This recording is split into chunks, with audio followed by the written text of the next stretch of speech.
everybody, it's Alex here from Android Headlines, and we're doing a video walkthrough of the HTC One Max. This is the one on Sprint.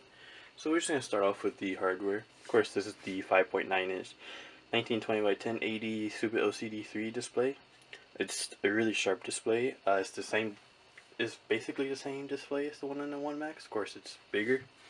Of course, you got your boom sound speakers at the top and the bottom. And you got your sensors there. Your notification light is about right there inside the speaker. And your front facing camera, I believe, is a 2 megapixel. Down here at the bottom, I'll zoom in a little bit for you. You've got your HTC logo, then your home and your back buttons. It's still a little bit difficult to get used to, but to me it's easier than getting used to Samsung's way of doing things, because they put the back button on the other side compared to every other OEM. For me it's a little bit difficult, but for others it probably really isn't. Up at the top you got your IR blaster and your 3.5 meg headphone jack. On the left side you got your volume rocker and your power button, which is nice that they finally put it on the side instead of the top. On the bottom you've got your micro USB port so you can charge the thing. And over here is your little switch to take off the back panel.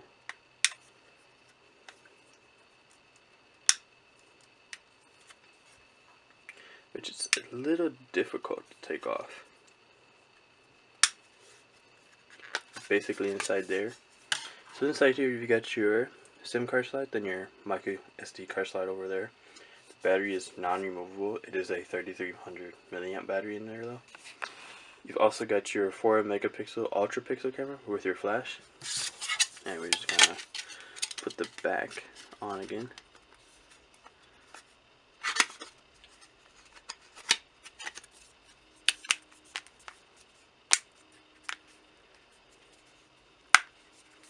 And you do have pogo pins down here. I don't remember if the one had it on it because I didn't have the one for long. I didn't do the review on it either.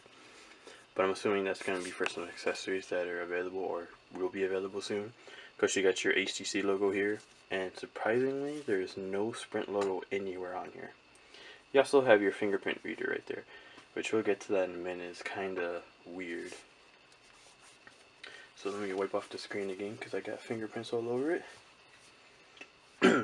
So here we are, back to the One Max.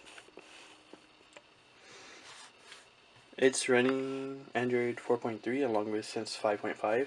The 4.3 actually surprised me, since I believe it was announced after or before the One got their 4.3 update. But it does have 4.3, which is going to be a pretty big selling point, even though 4.4 is out. Should be getting it probably beginning of next year.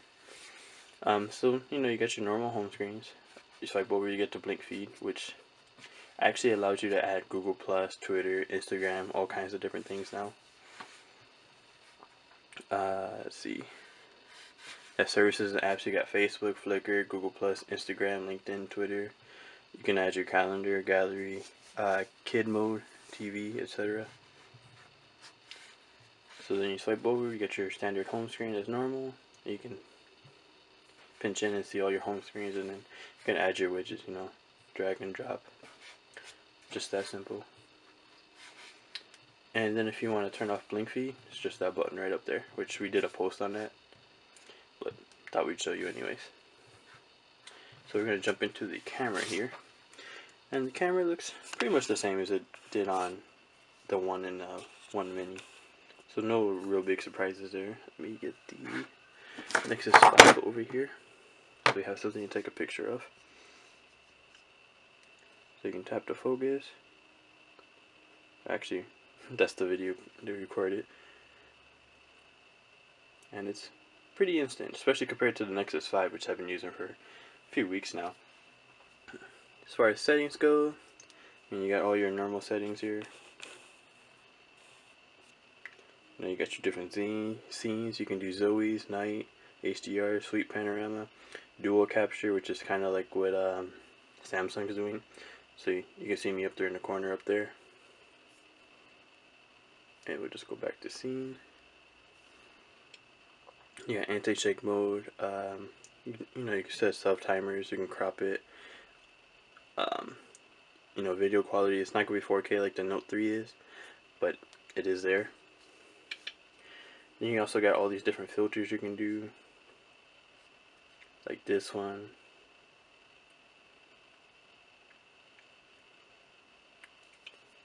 The pictures, they look good on the display here.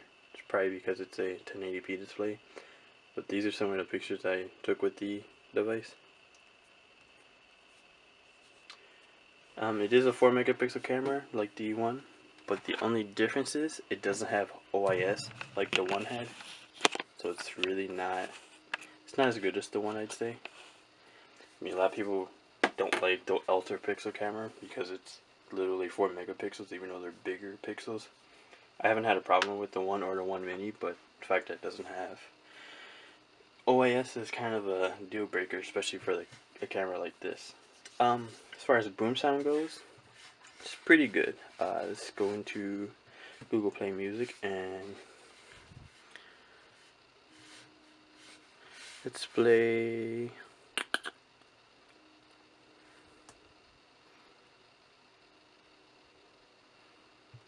Play Let It Roll, and then I'm going to pull the Nexus 5 over here and do the same thing on that in just a second. Would help if I turned up the sound.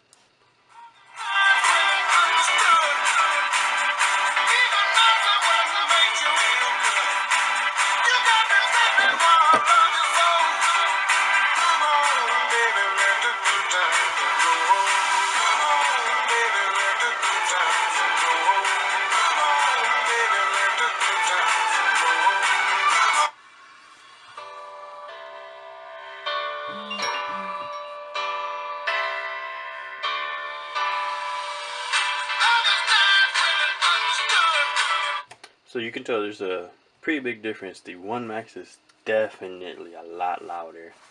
That was one of my favorite features on the One and even the One Mini. And on the One Max it's even better because the speakers are larger. Even though there's no Beats audio, it's still pretty crazy loud.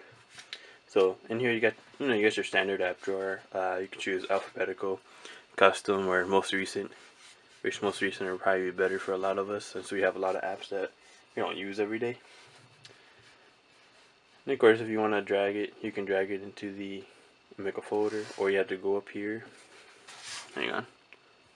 You have to go up here, wait for it to go into the home page, which is, I don't really like it, probably because I'm used to how everybody else does it, which is a lot easier, probably more intuitive, I'd say. So here you got, right now it's telling me I've got, what, a day and 11 hours left on battery, and it's at 70%. That's pretty, not bad at all. I've been able to get about 2 full days, like 48 hours out of this battery, and that's both on Wi-Fi and 3G. So this is Sprint, can't stay on 3G all the time, because there's no LTE really. So as far as settings go, you got all your normal stuff. Now the fingerprint scanner, this is the thing that I think they just put in there just so they can have it. With the fingerprint scanner, you can actually do one for each finger, so you can, what it'll have you do is set it up, you have to swipe the back like 4 times, but you have to swipe like the middle. It's really, it's not really intuitive to me. But you can have it just unlock your phone, you can launch the camera, you can launch a certain app, etc. Of course, it's going to have you do a password in case you can't get the fingerprint to work, which is pretty good backup plan. But I used it for a couple of days and it just got really annoying, so I just turned it off. Let's see, storage. There we go. This is the 32GB model, and there's about 7 gigs taken up out of the box, so you got about 26, 24, about 25 gigs free. Yeah, my math is pretty bad today. But it's not bad. I mean, you do have a micro SD card slot on here, so people that are complaining that the one didn't have a micro SD card slot, this one does. And we'll just take a look at the battery real quick. I'm not sure if you can see that in the camera, but it says 17 hours on battery. Of course, most of it's been on Wi-Fi. It's actually been, I haven't used it that much because I've been working on other stuff for the site. Unfortunately, in usage, it doesn't show us the screen on time anymore, and that was new in Sense 4 Plus. about a year ago. It's one of the things I really missed because that's what I would put in my review. But whatever, I guess. It is running Android 4.3, which we'll show you in just a second.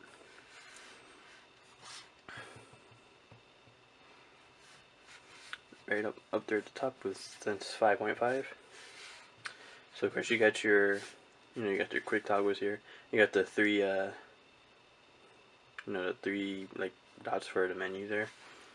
You can actually edit these, so you can drag them if you want to switch them up or whatever. You also have a lot more you can add, so you can add screenshots, so you can just swipe down and take a screenshot if you want.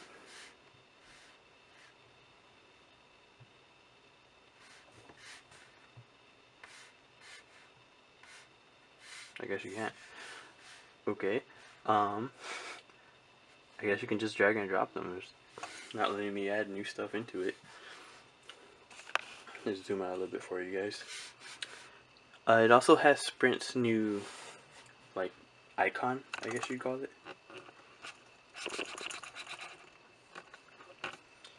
It's gonna be hard to show it off because I get pretty crappy Sprint signal here, but then again, who doesn't? Let's see if we can get it closer.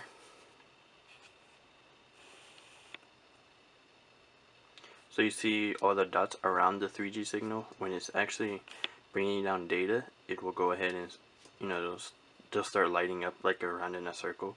It'll do the same thing for the LTE icon, especially if you're on Spark, which is available in like 6 or 8 cities right now. It's their tri-band LTE.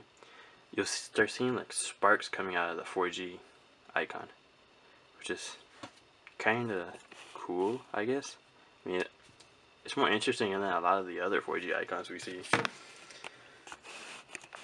But that was just a quick walkthrough of the HTC One Max. We're working on the full review right now, so if you got questions, feel free to leave them down below.